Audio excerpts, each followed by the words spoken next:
like if you found the video valuable. It was 2:17 a.m. when Ethan received the voicemail. He hadn't spoken to Lila in nearly a year, not since the night she vanished. A case gone cold, a city moved on, but now, her voice, soft, trembling, was on his phone, like a ghost emerging from static. Ethan, if you get this. I don't have long. He's watching me again. Please, don't trust. Then silence. Ethan sat up in bed, heart hammering. The timestamp read June 25th. But today was June 26th. The voicemail had arrived just 1 minute before he woke up. He replayed it. Same voice, same cutoff, static at the end. Lila, the detective in him, long buried under grief and guilt, snapped awake. He pulled on a jacket, grabbed his keys, and drove straight to his old precinct. It was after hours, but he still had friends on night shift. Voicemail came from a burner, Officer Grant muttered, analyzing the metadata. Southside Tower, about 5 blocks from her old apartment. Ethan finished. He didn't ask permission. He left. The Southside district had always felt like it belonged to someone else. Graffiti, flickering lamps, the constant hum of silence holding its breath. He parked near the corner of 82nd and Main. A chill crept under his skin as he approached Lila's abandoned building.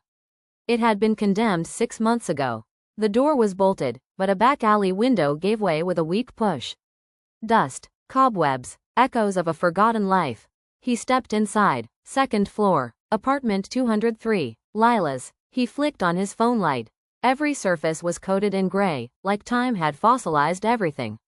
But then, on the coffee table, he saw something strange. A cell phone, powered on. He picked it up. No passcode, just one app open, voice memos. There were dozens of files, all labeled with dates. The latest read, June 25 to 2:17 a.m. He hit play. Ethan, if you get this. I don't have long. He's watching me again. Please, don't trust. The exact message from the voicemail. But how? This phone wasn't connected to anything. It didn't even have a SIM card. A thud echoed behind him. Ethan spun. Nothing. Just the hallway. He pocketed the phone and backed out of the apartment. Something was wrong. Deeply, unnervingly wrong. Back in his car, he examined the device. One number was saved in the contacts. Just a name. Do not call. Naturally, he called it. It rang once, twice. Then someone picked up, but they didn't speak. Ethan waited. Static. Breathing. A whisper. You shouldn't have found the phone. He froze. Who is this? They warned you. Now you've opened the loop. Click. Call ended. That night, Ethan didn't sleep. He listened to every memo on the found phone. Some were simple diary entries, Lila talking to herself. Others were darker descriptions of being followed, of waking up in places she didn't recognize, of shadows that knew her name. One stood out, June 14th. I think he's inside the walls. I hear scratching. I set up the camera. If anything happens to me. The footage is in the closet, behind the old board. Ethan returned to the apartment at dawn. The hallway now felt oppressive. Apartment 203 smelled faintly of rotting wood. He found the loose board in the closet and pried it open.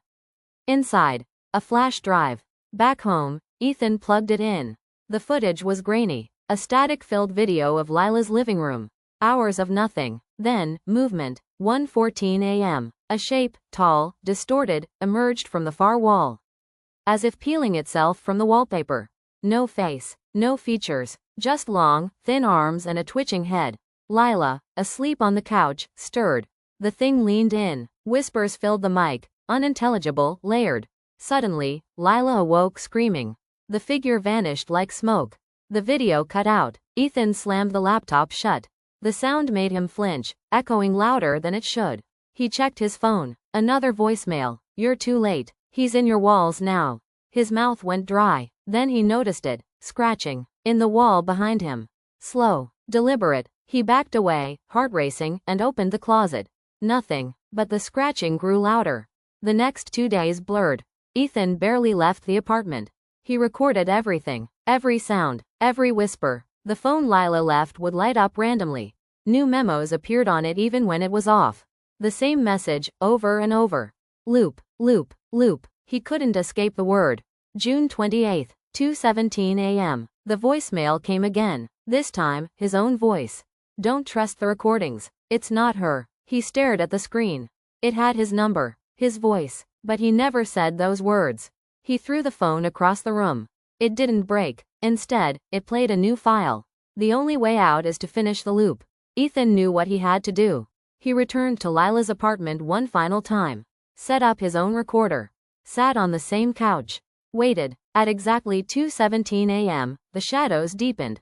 The wallpaper pulsed. The same figure emerged. Ethan stared at it, unmoving. Why her? He asked. The thing tilted its head. She tried to leave the story unfinished. Then it touched his forehead. Darkness. He woke up on his bed. 2:16 a.m. Phone buzzed. Voicemail. Lila's voice. Ethan, if you get this, I don't have long. He's watching me again. Please, don't trust. He froze, then smiled sadly. The loop had begun again. And this time, he wouldn't stop it.